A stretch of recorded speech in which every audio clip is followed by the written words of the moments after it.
Channel కు స్వాగతం। నా పేరు సునీత।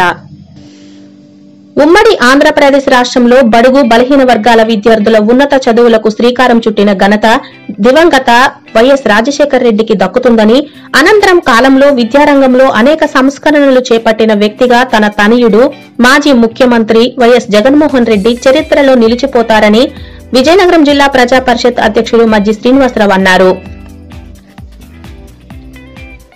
నేడు ఆయన మీడియాతో మాట్లాడుతూ విద్యార్థులకు ఫీజు బకాయిలు ఎప్పుడు చెల్లిస్తారని ముఖ్యమంత్రి చంద్రబాబు నాయుడుని ప్రశ్నించారు। కూటమి ప్రభుత్వం ఏర్పడి సుమారు 9 నెలలు కావస్తున్నా నేటి వరకు విద్యార్థులకు ఫీజు బకాయిలు చెల్లించలేని కారణంగా తమ పార్టీ సూచనల మేరకు ఈ నెల 5వ తేదీన రాష్ట్ర వ్యాప్తంగా పోరుకు సిద్దమయ్యామని ఈ సందర్భంగా ఆయన స్పష్టం చేశారు। విద్యార్థులు ఫీజులు చెల్లించలేని కారణంగా అనేక ఇబ్బందులు ఎదుర్కొంటున్నారని ఆయన ఆవేదన వ్యక్తం చేశారు। కొన్ని కార్పొరేట్ కళాశాలలలో విద్యార్థులతో వ్యాపారం చేస్తున్నాయని ఆయన పరోక్షంగా ఆరోపించారు। విజయనగరం జిల్లాలో వైద్య కళాశాల, గిరిజన కళాశాల ఏర్పాటుకు జగన్మోహన్ రెడ్డి శక్తివంతంగా కృషి చేశారని మజ్జి శ్రీనివాసరావు కొనియాడారు। రాష్ట్రంలో కూటమి ప్రభుత్వం ఏర్పాటయ్యి 9 నెలలు కావస్తున్నా ఎన్నికల హామీలు నెరవేరలేదని ఆయన అభిప్రాయపడ్డారు। ఈ సమావేశంలో మాజీ శాసనసభ్యులు అలజంగి జోగారావు, పార్టీ నాయకులు సూర్యనారాయణరాజు, ఆసపు వేణు, పీరుబండి జైహింద్ కుమార్, గదుల సత్యలత తదితరులు పాల్గొన్నారు।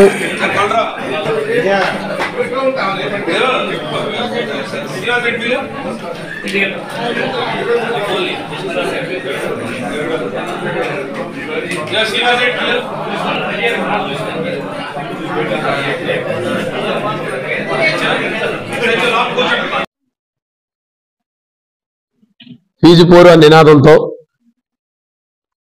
గౌరవనీయులు వైఎస్ఆర్ పార్టీ జాతీయ అధ్యక్షులు మాజీ ముఖ్యమంత్రి వర్యులు వైఎస్ జగన్మోహన్ రెడ్డి గారి ఆదేశాల మేరకు ఈ రాష్ట్రంలో కూటమి ప్రభుత్వం ఏర్పడిన దగ్గర నుంచి ఇబ్బంది పెడుతూ, వాళ్ళ తల్లిదండ్రులను ఇబ్బంది పెడుతూ, మీరు ఫీజులు కట్టకపోతే మీకు టీసీ ఇచ్చి పంపించేస్తామని చెప్పి భయభ్రాంతులు చేస్తున్న పిల్లలు తల్లిదండ్రుల ఆందోళన దృష్టిలో పెట్టుకొని మరి ప్రభుత్వం ఏర్పడి సుమారుగా ఒక 9 నెలల కాలపరిమితి పూర్తి చేసుకున్నప్పటికీ ఈ రాష్ట్రంలో, ముఖ్యంగా ఉమ్మడి రాష్ట్రంలో ఆనాడు కీర్తిశేషులు వైఎస్ రాజశేఖర రెడ్డి గారు ప్రవేశపెట్టిన ఫీజు రీయింబర్స్మెంట్ పథకంతో అనేక మంది పేద విద్యార్థులు ఇంజనీర్లో, డాక్టర్లో మేము చదవలేమేమో అనే ఆలోచనతో ఉన్న తల్లిదండ్రులు మా పిల్లడు పేదవాడైనప్పుడు కూడా ఈ ప్రభుత్వం చదివిస్తుంది అని చెప్పి ఆనాడు రాజశేఖర రెడ్డి గారు ప్రవేశపెట్టిన ఫీజు రీయింబర్స్మెంట్ పథకంతో ఈ రాష్ట్రంలో అనేక మంది పిల్లలు మంచి మంచి ఉన్నతమైన స్థానాలకు వెళ్ళిన పరిస్థితుల నుంచి మొదలుపెట్టుకొని వారి అకాల మరణం తర్వాత మళ్ళీ ఏర్పడిన ప్రభుత్వాలు వాటిని పూర్తిగా నిర్వీర్యం చేసిన సంగతి మనందరికీ తెలిసిందే। ఆనాడు 2014-19 సంవత్సరంలో ఆనాటి ముఖ్యమంత్రి చంద్రబాబు నాయుడు గారు ఫీజు రీయింబర్స్మెంట్ పథకాన్ని పూర్తిగా నిర్వీర్యం చేసి మళ్ళీ చాలా మంది పిల్లలు చదువుకున్నవాడు, ధనవంతుడు కార్పొరేట్ విద్య కోసం వెళ్లే పరిస్థితుల నుంచి మరలా ఈ ప్రభుత్వం ఏర్పడిన తర్వాత మళ్ళీ వైఎస్ఆర్సీపీ జగన్మోహన్ రెడ్డి నాయకత్వంలో ఒక ఫీజు రీయింబర్స్మెంట్ పథకాన్ని ఒక పకడ్బందీగా ప్రతి పేదవాడు కూడా చదువుకున్నవాడు ఉన్నతమైన స్థానాలకు పోవాలి, మంచి చదువులు చదువుకోవాలి, చదువుకి డబ్బు ప్రామాణికం కాదు, తెలివితేటలేని ప్రామాణికం అనే విధంగా ఈ ప్రభుత్వం ఈ తెలివితేటలతో నేను ఉన్నతమైన స్థానాలకు చేరుస్తుందని చెప్పి చేసిన మహనీయుడు, అనేక విద్యా సంస్కరణలు తీసుకొచ్చిన జగన్మోహన్ రెడ్డి గారు ఆ రోజు విదేశీ విద్యను తీసుకొచ్చి సుమారు ₹1 కోటి ఫీజును కూడా ఆలోచించకుండా కట్టిన పరిస్థితుల్ని మన ప్రాంతాల్లో చూసాం। మరి అనేక మెడికల్ కళాశాలలు పెట్టి, ఇంజనీరింగ్ కళాశాలలు పెట్టి, ముఖ్యంగా విజయనగరం జిల్లాలో చూస్తే ఉంటాయి ఎప్పటో కళ ప్రభుత్వ వైద్య కళాశాల కావాలని అనేక ప్రభుత్వాలు వచ్చాయి, అనేక ప్రభుత్వాలు హామీలు ఇచ్చారు, కానీ చెప్పిన మాట నెరవేర్చిన వ్యక్తి మరి వైఎస్ జగన్మోహన్ రెడ్డి గారు ఇవాళ ప్రభుత్వ వైద్య కళాశాల విజయనగరంలో కనబడతా ఉంది। లేదు గిరిజన విద్యార్థులు ఇంజనీరింగ్ చదువుకోవాలంటే అమ్మో మేము ఎక్కడికైనా వెళ్ళాలేమో, మాకేం పరిస్థితులు లేవేమో, గిరిజన విద్యార్థులకు కూడా విద్యను అందించిన మహనీయుడు ఇవాళ కురుపాంలో ట్రైబల్ ఇంజనీరింగ్ కాలేజీని పెట్టిన జగన్మోహన్ రెడ్డి గారు. ఇవన్నీ ఎందుకు చెప్తున్నామంటే ఈ ప్రభుత్వంలో, గత ప్రభుత్వంలో ఈ విజయనగరం జిల్లాలో కానీ ఉత్తరాంధ్ర ప్రాంతంలో కానీ ఏ రకమైన పరిస్థితులు ఉండేవి.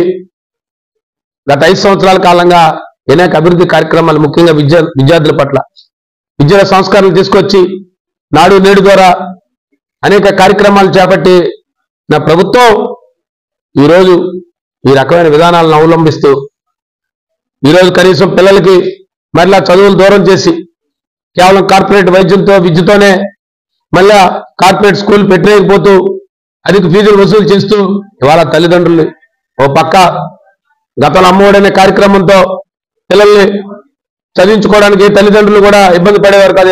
ఏ తల్లి కూడా ఇవాళ మీరేదో తల్లికి వందనం పెట్టారు, మీ ప్రభుత్వం ఏర్పడింది, ఇవాళ ఎక్కడా కూడా సంక్షేమ కార్యక్రమాలు లేవు. ఇవాళ సంక్షేమ కార్యక్రమాలు చూస్తా ఉంటే ఇవాళ మీరు చెప్పిన మాటలు ఎన్నికల్లో ఒక పక్క సూపర్ 6 అనే హామీలు చెప్పారు. ఆ హామీలు ఇవాళ సత్యదూరం అయిపోయిన విషయాన్ని ఇవాళ ప్రభుత్వ ప్రజలందరూ గమనిస్తా ఉన్నారు. ఇవాళ సాక్షాత్ ముఖ్యమంత్రి గారి సమావేశాల్లోనే ఇవాళ ప్రజలు నిలదీసే కార్యక్రమం వచ్చింది. ఇవాళ ఆ రోజు సంపద సృష్టిస్తానని చెప్పినా నేను చాలా అనుభవజ్ఞుడిని, ఈ దేశంలోనే నాలాంటి అనుభవజ్ఞుడు ముఖ్యమంత్రి లేడు, రాజకీయ నాయకుడు లేడని చెప్పిన మీరు అనేక సమావేశాల్లో నేను సంపద సృష్టిస్తానని చెప్పారు. ఆనాడు జగన్మోహన్ రెడ్డి గారు సంక్షేమ కార్యక్రమాలు అమలు పరుస్తూ ఉంటే కరోనా లాంటి కష్టకాలంలో కూడా ఎవరు కూడా ఏ కుటుంబం కూడా ఇబ్బంది పడకుండా ఇవాళ ఆ రోజు ఎప్పుడు కూడా ఒక్క రాష్ట్ర రెవెన్యూ ఎక్కడా కూడా ఒక్క రూపాయి కూడా లోటు రాకుండా ఆ రోజుని ముందుకు తీసుకెళ్లిన పరిస్థితులు ఆనాటి ప్రభుత్వాన్ని. కానీ ఇవాళ నేటి ప్రభుత్వం చూస్తా ఉంటే ఇవాళ ఆయనే చెప్తా ఉన్నారు, మీరు ఏదైనా సంపద సృష్టించాలని సలహాలు ఉంటున్నా చెవులో చెప్పండి అని చెప్తున్నారు. ఇది ఇవాళ ముఖ్యమంత్రి గారి పరిపాలన. ఎన్నికల ముందు ఒక మాట, ఎన్నికల తర్వాత ఒక మాట, అధికారం కోసం ఒక మాట, అధికారం కాకపోతే ఒక మాట. ఇలాంటి ప్రభుత్వాలతో ప్రజలు మోసపోయారు. ఏది ఏమైనప్పుడు కూడా ఈరోజు ఈ ఫీజు పోరుతో రేపు 5వ తారీఖుని ఇప్పటికే పిలిపివ్వడం జరిగింది. మరి ఖచ్చితంగా కొత్త ఎన్నికలు కూడా రావడం కూడా జరిగింది. దాని మీద పార్టీ అనుమతులు తీసుకోవడానికి ప్రయత్నాలు చేస్తున్నాం. ఖచ్చితంగా 5వ తారీఖు ఉంటే మాత్రం వైఎస్ఆర్ పార్టీ నాయకులు, కార్యకర్తలు అందరం కూడా మరి జిల్లా కలెక్టర్ గారికి విజ్ఞాపన పత్రం ఇచ్చి ఈ ప్రభుత్వం ద్వారా ఈ ప్రభుత్వం మీద ఒత్తిడి తీసుకొచ్చి పేద విద్యార్థుల కోసం ఖచ్చితంగా ఫీజు బకాయిలు వెంటనే చెల్లించాలి, యాజమాన్యాలు తల్లిదండ్రుల ఒత్తిడి నుంచి తగ్గించాలి, యాజమాన్యాల ఒత్తిడి తగ్గించాలని చెప్పే విధంగా ఇవాళ విద్యార్థుల తల్లిదండ్రుల కోసం ఒక గౌరవ ప్రతిపక్ష పార్టీగా, బాధ్యత గల పార్టీగా వైఎస్ఆర్సీపీ పార్టీ ఇవాళ దాన్ని మొదటి దశలో ఇవాళ కేవలం ఒక మెమరాండం ద్వారా ఈ ప్రభుత్వాన్ని తెలియజేయాలని చెప్పి నిర్ణయించడం జరిగింది. దాంట్లో భాగంగా మరి ఇవాళ ఈ కార్యక్రమం ద్వారా ఇప్పటికే ఇవాళ పోస్టర్ లాంచ్ చేశాం. దీని ద్వారా మరి జిల్లాలో ఉన్న అన్ని అసెంబ్లీ నియోజకవర్గాల్లో ఇన్ఛార్జీలు అందరూ కూడా ఆ కార్యక్రమాలు లాంచ్ చేస్తున్నారు. ఇప్పటికే వారందరూ కూడా పత్రికా సమావేశాలు కూడా పెట్టున్నారు. మరి తప్పకుండా రేపు 5వ తారీఖుని పూర్తి స్థాయిలో అందరూ హాజరయ్యే విధంగా తగు ఏర్పాట్లు చేసుకొని ఖచ్చితంగా అనుమతులు తీసుకొని మరి తప్పకుండా ఈ ప్రభుత్వం మీద ఒత్తిడి తీసుకొస్తామని చెప్తూ ఇవాళ జిల్లాలో చాలా ప్రత్యేకమైన పరిస్థితులు ఉన్నాయి. ఇవాళ విజయనగరం జిల్లాలో తీసుకుంటా ఉంటే ఇటీవల కాలంగా మరి జిల్లాకు సంబంధించిన మంత్రి గారు మరి పత్రికా సమావేశాలు పెడతా మాట్లాడుతూ ఉన్నారు. ఒక బాధ్యత గల మంత్రి గారు ఏదైనా మాట్లాడే ముందు ఈ జిల్లాలో గత ప్రభుత్వాల్లో ఉండేటప్పుడు ఏ రకమైన అభివృద్ధి జరిగింది, ఏ రకమైన అభివృద్ధి కార్యక్రమాలు ముందుకెళ్ళాయనే విషయాన్ని వారు తెలియజేసుకోవాలని చెప్తా ఉన్నాను. ఈ ప్రభుత్వం ఏర్పడింది, మీరు చెప్పిన భోగాపురం విమానాశ్రయం మీరు చేసిన కార్యక్రమం కాదు. ఆ ప్రాంతాల్లో రైతులు అడిగినా ఆ ప్రాంతాల్లో జరిగిన అభివృద్ధి గురించి ఈ విజయనగరం జిల్లా ప్రజలందరికీ కూడా ఈరోజు చేసిన ప్రతి కార్యక్రమం వెనుక ఆనాడు జగన్మోహన్ రెడ్డి గారి కృషి, వైఎస్ఆర్సీపీ పార్టీ కృషి ఉందన్న విషయాన్ని గుర్తు చేస్తా ఉన్నాను. మీరు ఇటీవల కాలంగా పదే పదే చెప్తా పోతా ఉంటారు. మీ కంటికి కనబడింది ఈ సుమారు 9 నెలల కాలంగా మీరు ఒక్క శంకుస్థాపన కార్యక్రమం కానీ, ఈ జిల్లాలో ఒక అభివృద్ధి కార్యక్రమానికి కానీ మీరేమైనా ₹1 నిధులు తెచ్చారని అడుగుతున్నాం. మీరు ₹1 నిధులు మీకు ఎప్పుడు మాట్లాడుతూ ఉంటారు, ఏదో ప్రతిపక్ష పార్టీ మీద విమర్శలు చేయాలనే ఆలోచనతో మీరు చేస్తూ ఉంటారు. ఒక బాధ్యత గల మంత్రిగా ఈ జిల్లాలో అనేక సమస్యలు ఉన్నాయి, మీరు దృష్టి పెట్టి మీ సమర్థత నిరూపించుకోండి. ఈ జిల్లాలో అనేక సమస్యలు ఏదైతే గతంలో నీటి సంఘంలో సాగునీటి రంగానికి సంబంధించి మేము అనేక కార్యక్రమాలు చేశాం, దాన్ని పూర్తి కొనసాగింపుగా ఆ కార్యక్రమాన్ని చేయండి. లేదు ఈరోజు ఈ ప్రాంతవాసిగా, ఈ ఉత్తరాంధ్ర ప్రాంతవాసిగా ఆనాడు కీర్తిశేషులు రాజశేఖర రెడ్డి గారు ఈ ప్రాంతం సస్యశ్యామలం కావాలంటే ఒకే ఒక మార్గం ఉంది. ఈ ప్రాంతాల్లో కొన్ని వనరులు కాకుండా ఏదైతే గోదావరి నీటి జలాలు తీసుకొస్తే ఈ ప్రాంతం అంతా కూడా, ముఖ్యంగా ఉత్తరాంధ్ర ప్రాంతం అంతా కూడా, ఏ ప్రాంతాల్లో అయితే కూడా మీకు నీటి జలాలు లేవో ఖచ్చితంగా గోదావరి జలాలు తీసుకొస్తే పోలవరం పూర్తి చేసుకున్న తర్వాత ఈ ప్రాంతాలన్నీ కూడా సస్యశ్యామలం అవుతాయని చెప్పి ఆ రోజు ఉత్తరాంధ్ర సుజల స్రవంతిని ఆ రోజు శంకుస్థాపన చేసి ఆనాటి కీర్తిశేషులు బాబు జగజీవన్ రామ్ గారి పేరు పెట్టి ఆ రోజు ఆ కార్యరూపం దాల్చారు. ఈరోజు గత ప్రభుత్వంలో జగన్మోహన్ రెడ్డి నాయకత్వంలో ఆ రోజు కేంద్ర ప్రభుత్వం మీద ఒత్తిడి తీసుకొచ్చి పోలవరం ప్రాజెక్టు విషయంలో ఎక్కడా రాజీ పడకుండా అవసరమైతే 2 రోజులు లేట్ అయినా పర్వాలేదు, అన్ని అనుమతులు తీసుకొని ఎంత ఖర్చు అయినా పర్వాలేదు అని చెప్పి అవసరమైతే ప్రభుత్వం ముందుకు వస్తుందని చెప్పి ఆ రోజు పోలవరం పనులు చేస్తూ ఎత్తు తగ్గించకుండా ఈ ప్రాంతానికి అంతా నీరు రావాలని చెప్పి ఆలోచన చేస్తే ఈరోజు ప్రభుత్వం ఏర్పడి కూటమి ప్రభుత్వంలో సుమారు ఎంపీలందరూ మీ పార్టీ వాళ్ళే, కేంద్రంలో మీరు భాగస్వాములు.